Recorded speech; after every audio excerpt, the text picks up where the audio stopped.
Hello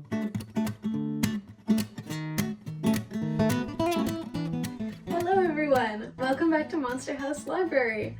I'm Pam and we're here with our author, Sarah Jane Conklin. We're here to discuss her newest book, What's in Alana's Secret Sauce, which is the sequel to What's in Flora's Shoebox. Welcome! Thank you, great to be here. Thank you. So, in this book, Alana and her nan cook their special sauce. Yes. What's your favorite meal to make? I actually love making pasta dishes. I just find them so versatile and I can throw anything in them. It's fun to make. The family love it. I love it. Yeah, it's one of my favorite meals to cook as well. That's amazing. And Yeah. everything from your garden? A lot of it comes from my garden. I don't have a large garden. I do a lot of tomato plants and I do a lot of herbs. I do some garlic and chives, so a lot of it will go in that sauce, but a lot of other vegetables I pick up at my local market. We love local. Yeah, we love local. Yes, we do. So, in this book, Alana has a bit of a hard time sharing Yes. with her community. She's a bit worried. Yes. So, can you tell us about an instance where it was really hard for you to share, but you did it anyway? Well, this was a good question. I tend to share. I'm a sharer. My family, my husband, my kids, whatever we have, we love to share. Our home, our life, our toys, we're sharers. One thing is that my mother made this great ice cream dessert at Christmas time. And I only make it at Christmas time. And that I find difficult to share because once it's gone, it's gone. I totally understand wanting that special ice cream for It yourself. was. It is special because my mom's no longer with us. So we do make. I do make this ice cream dessert, and it's a popular one. And sometimes I'll make an extra one and put it in the freezer for myself. Does the ice cream feel more special when you get to share it with everyone that you love? Well, you savor it more, knowing that it only has a lifespan or a shelf life, or it's only there around. You tend to really appreciate the fact that you savor every bite. You really do. Yeah. And that's the way it should be. We take so much for granted. Perhaps we just enjoyed it and took our time to appreciate what we have. It tastes better. Yeah. So, just like Christmas time, books are all about sharing. Our stories, our knowledge, and our recipes. Yes. What made you want to share your stories? My dad always wrote poems for occasions. He wrote for birthdays, anniversaries, celebrations. And I think I just absorbed that.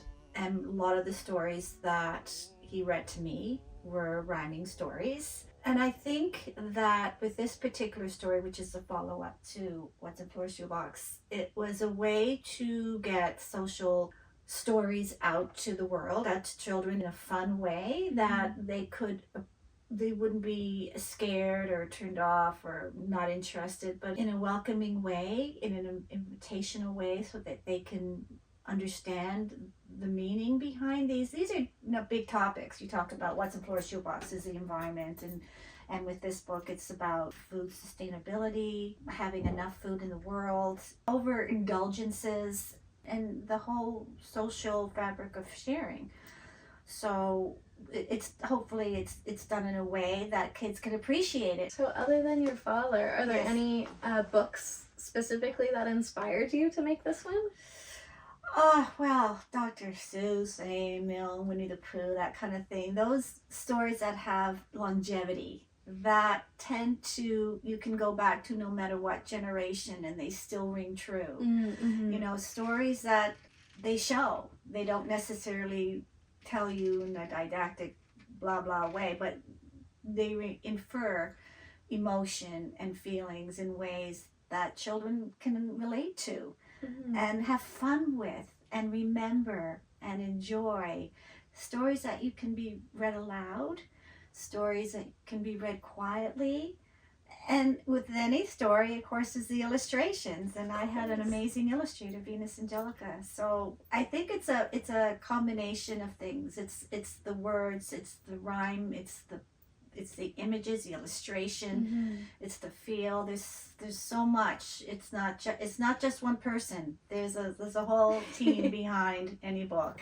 Yeah, For Yeah. sure. So yes, there is a whole team behind you, but can you tell us a bit about your process? Like, when do you write? Can you write anywhere, or does the environment have to be perfectly right for you Yeah. to write your story? When I first want to start a story, I have to think of the concept, the arc of a story, where it starts, where it goes, and how to conclude it all. It has some funny elements. I always think about that would be a fun drawing to do. That would be fun for kids to see. And then I do the rhyming process. And when I do that, it has to be pretty quiet because I can't have any other music going because it's just about rhythm and I have to figure out in quiet space. With rhyming stories, the words have to mean something. They can't just be put in because they rhyme. There is a process and a theory sort of behind my rhyming stories anyway. Usually I can take it anywhere. I have long drives between here and my home in Nova Scotia, so I take a lot of those hours and formulate a story or sometimes I'll take just the whole time and formulate one verse. It's a process for sure. And then my editor, I could not do anything without my editor, Christine Gordon Manley. She's from Rosemount. She's amazing. She understands my way of thinking. She understands my humor. And she's really good and she's gentle and she says, yeah, no, this is not going to work. And then I think, what was I thinking? Of course it doesn't work.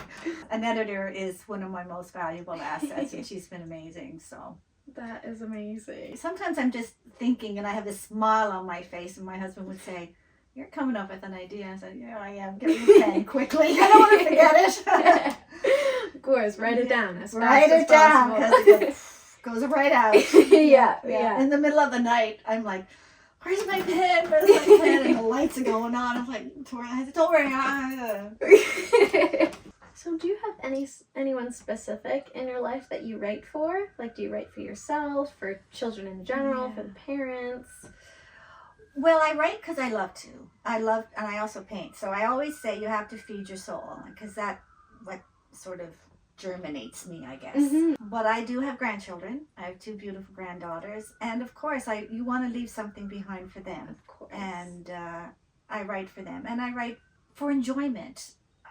I think I want to write for children, but I want adults to appreciate them as well. If the parents are reading to the children, they have to find it, enjoy it as well. Yeah, I write because I love. I write for my grandchildren and my family, and then I write for other people's enjoyment. I love that. Yeah, well, we can definitely tell. It comes through a lot with Flora Shoebox and Alana Secret Sauce. Yes. I'm so excited for other people to finally read it. I am too. So you mentioned that you feed your soul, and that's why you love writing and art. So is that how you get yourself out of writer's block? Wow. Okay. Yes. Writer's block is real. It's very real. And coming up with the next idea is challenging. That hasn't been done before, that I can put my own spin on it, that is relatable, that has longevity. There's a lot of things that when I write I want to make sure they're all included. But to get myself out of that, sometimes I just have to let it go, just not think about it, and then be aware of everything in my life. And inspiration comes from wherever. Inspiration can come from just sitting here and talking in these comfy chairs, or somebody will say something and it will spark something. And sometimes you just have to let it go and just let it happen. And I think that with any creative process, you have to let it happen. And then you get a little braver, and then you try new things, and it works or it doesn't. But that's the thing about being an artist, whether you're a writer or a physical artist or a theater artist or a visual artist. You have to have confidence in yourself to let it go and then let it happen. Yeah, and it's all practice anyway. It is. It's practice and experience and doing it. And I think about the stories I've written or things that I painted years ago, and you have to start somewhere. Exactly. And I'm glad I have all those bad paintings, because it's like, wow, I've come a bit. I've come far. So, if you'd like to meet Alana and her nan, I can buy the book September 24th. And if you'd like to meet Sarah Jane and get your book signed, join us at the launch event. Those details will be soon to follow on our social media, so be sure to follow us there. Thanks so much for joining us at the Monster House Library. Well, this has been a lot of fun. Thank you so much. Lovely. All right, we'll see you next time.